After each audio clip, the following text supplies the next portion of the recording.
Good evening, everyone. To all the press is here, you must be getting very tired.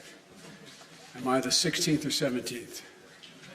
At any rate, all kidding aside, thank you for taking the time. Today marks 1 month since Russia began its carnage in Ukraine, the brutal invasion of Ukraine. And we held a NATO summit the very next day. At that time, my overwhelming objective in wanting that summit was to have absolute unity on 3 key important issues among our NATO and European allies.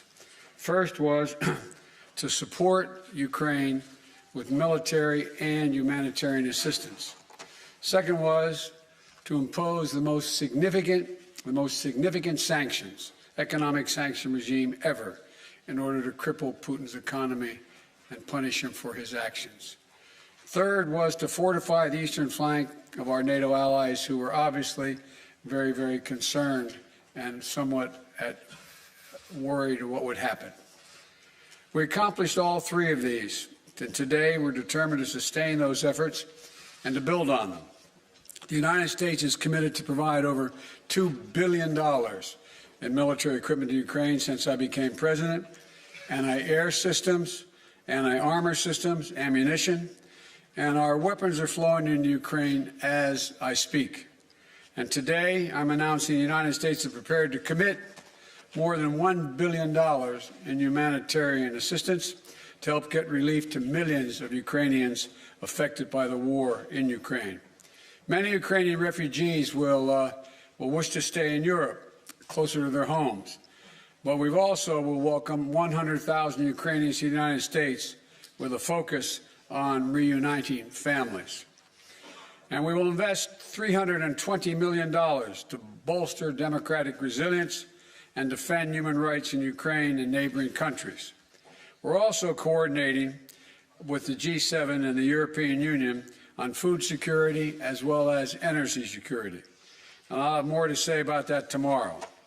We're also announcing new sanctions of more than 400 individuals and entities in alignment with the European Union. More than 300 members of the Duma, oligarchs, and Russian defense companies that fuel the Russian war machine. In addition to the 100,000 U.S. forces now stationed in Europe to defend NATO territory, NATO established, as you already know, 4 new battle groups from Romania, Hungary, Bulgaria, and Slovakia to reinforce the Eastern Front. Putin was banking on NATO being split. My early conversation with him in December and early January was clear to me he didn't think we could sustain this cohesion. NATO has never been more united than it is today. Putin is getting exactly the opposite what he intended to have as a consequence of going into Ukraine. We've built that same unity with the European Union and with the leading democracies of the G7, in the G7. So I want to thank you, and I'll be now happy to take your questions. Since there's so many people out there, been given a list. Now, how about Chris of the Associated Press? First question. Hi, thank you, Mr. President. So you've warned about the real threat of chemical weapons being used. Have you gathered specific intelligence that suggests that President Putin is deploying these weapons, moving them into position, or considering their use? And would the U.S. or NATO respond with military action if he did use chemical weapons? You know, on the first question, I can't answer that. I'm not going to give you intelligence data, number one. Number two, we would respond. We would respond if he uses it. The nature of the response would depend on the nature of the use. Josh of Bloomberg. Perhaps I'll just project, Mr. President. Thank you very much. If I had your voice, I'd have been elected a lot earlier. I'll give it a try. He's got a long arm. Thank you. Can you talk to us about 2 things, sir? One, since your conversation with President Xi of China, have you seen any indications of action or lack of action from China that has led you to believe whether they will intervene and help Russia, either with the sale of arms or the provision of supplies to support this war in Ukraine? And secondly, can you say whether the conversation today turned to the subject of food shortages and what the U.S. will do to address wheat shortages in particular as a result of this war? Thank you. On the first question relating to President Xi Jinping of China, I had a very straightforward conversation with Xi now, I guess it's 6 days ago, 7 days ago, in that range. And I made it clear to him, I made no threats, but I made it clear to him that make sure he understood the consequences of him helping Russia, as had been reported and as what it was expected. And I made no threats, but I pointed out the number of American and foreign corporations that left Russia as a consequence of their barbaric behavior. And I indicated that I knew how much he, because we had long discussions in the past about his interest in making sure he had economic relations and economic growth with Europe and the United States, and indicated that he'd be putting himself at significant jeopardy in those aims if, in fact, he were to move forward. I am not going to comment on any detail about what we know or don't know as a consequence of that conversation, but tomorrow or next Monday that Ursula is having that conference with China, the 1st. On April 1st. We've had discussions because I think that China understands that its economic future is much more closely tied to the West than it is to Russia. And so I'm hopeful that he does not get engaged. We also did discuss today that there's a need for us to set up, NATO to set up, and the EU, to set up a system whereby we have an organization looking at who has violated any of the sanctions and where and when and how they violated them. And that's something we're going to put in train. It's not done yet. So with regard to Xi, I have nothing more to report. With regard to food shortage, yes, we did talk about food shortages. And it's going to be real. The price of these sanctions is not just imposed upon Russia. It's imposed upon an awful lot of countries as well, including European countries and our country as well. And because both Russia and Ukraine have been the breadbasket of Europe in terms of wheat, for example, just to give one example. But we had a long discussion in the G7 with both the United States, which has a significant, the third largest producer of wheat in the world, as well as Canada, which is also a major producer. And we both talked about how we could increase and disseminate more rapidly food shortages. In addition to that, we talked about urging all the European countries and everyone else to end trade restrictions on sending limitations on sending food abroad. And so we are in the process of working out with our European friends what it would take to help alleviate the concerns relative to food shortages. We also talked about a significant major U.S. investment, among others, in terms of providing for the need for humanitarian assistance, including food, as we move forward.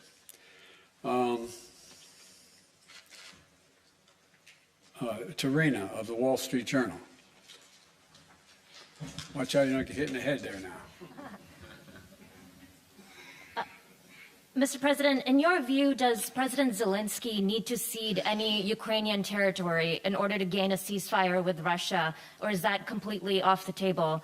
And then also, do you think that Russia needs to be removed from the G20? On the latter point, my answer is yes. That depends on the G20.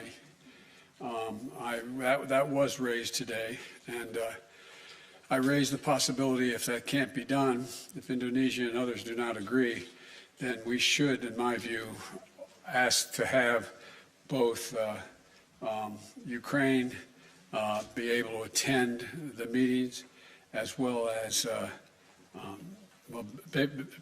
basically Ukraine being able to attend the G20 meeting and observe.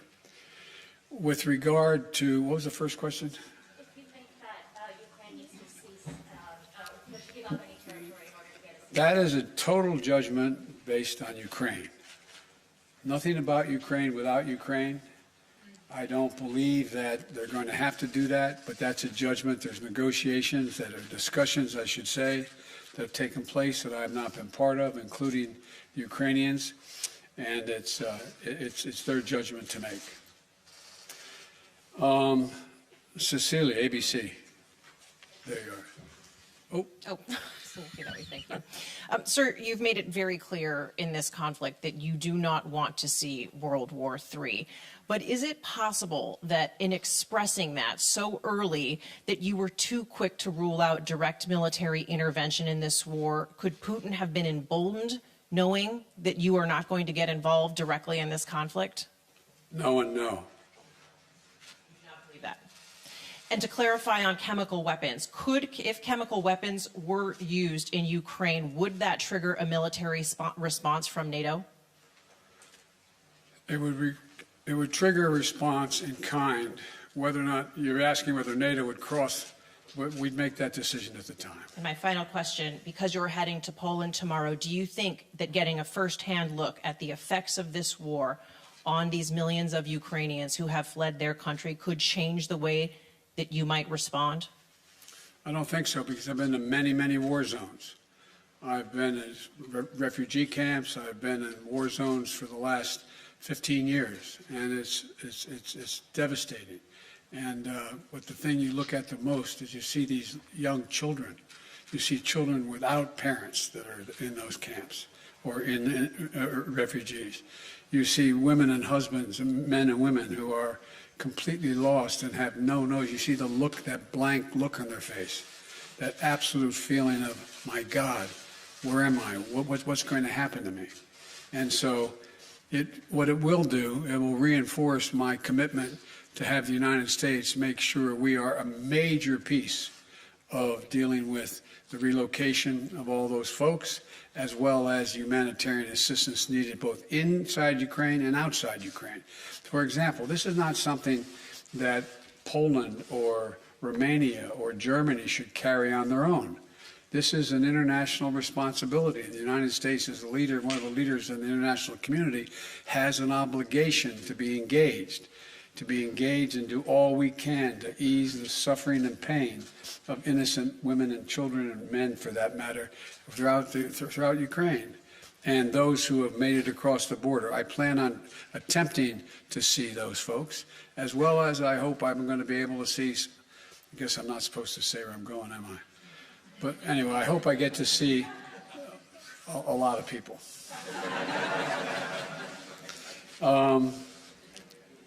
Marcus, Der Spiegel.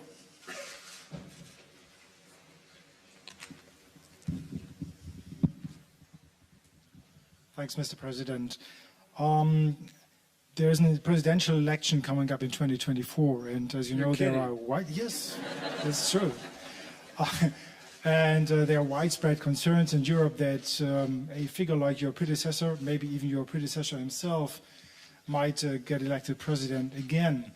Are there any steps, anything you're trying to do and NATO is trying to do here these days to prevent what you're trying to do becoming undone 2 years from now? Thank you.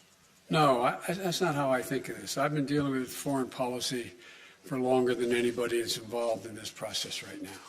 I have no concerns about the impact. I made a commitment when I ran this time. I wasn't going to run again, and I mean that sincerely. I had no intention of running for president again.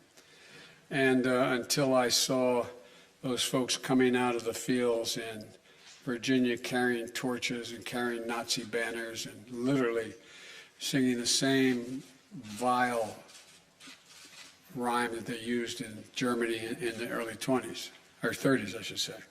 And then when the gentleman you mentioned was asked what he thought, and a young woman was killed, a protester, and he was asked what he thought, he said, "They're very good people on both sides." And that's when I decided I wasn't going to be quiet any longer. And when I ran this time, and I think the American press, whether they look at me favorably or unfavorably, will acknowledge this, I made a determination. Nothing is worth No election is worth my not doing exactly what I think is the right thing. Not a joke. I'm too long in the tooth to fool with this any longer. And so we're a long way off in elections, a long way off. My focus, if any election, is on making sure that we retain the House and the United States Senate so that I have the room to continue to do the things that I've been able to do in terms of grow the economy and deal in a rational way with American foreign policy and lead the world, be the leader of the free world. So, but it's not an illogical question for someone to ask.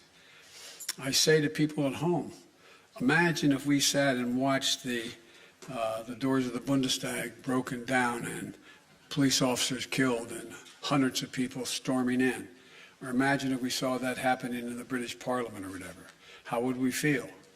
And one of the things that I take some solace from is I don't think you'll find any European leader who thinks that I am not up to the job. And I mean that sincerely. It's not like, whoa, that's that. The point is that when the first G7 meeting I attended, like the one I did today, was in Great Britain. And I sat down and I said, America's back. And one of my counterparts, colleagues, as head of state, said, for how long? For how long? And so I don't blame, I don't criticize anybody for asking that question. But the next election, I'd be very fortunate if I had that same man running against me. Thank you very, very much.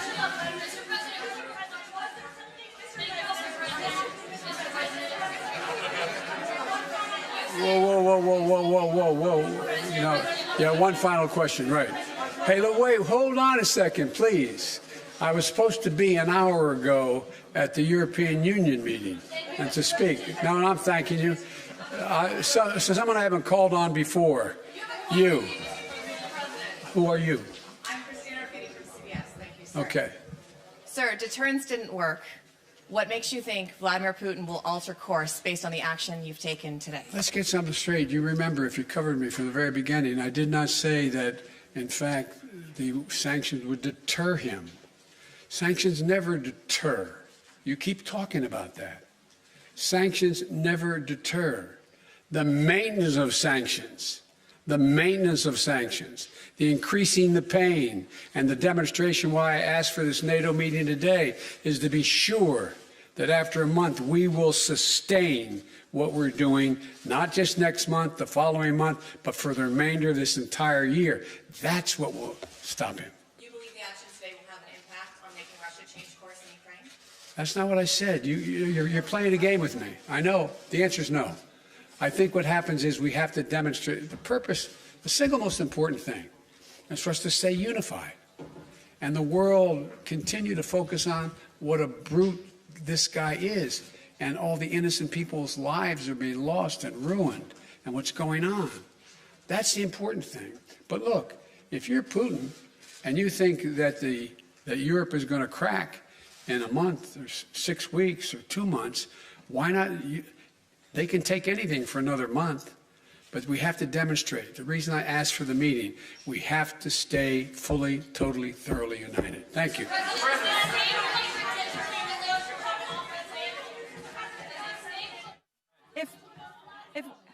If we could have everyone stay seated.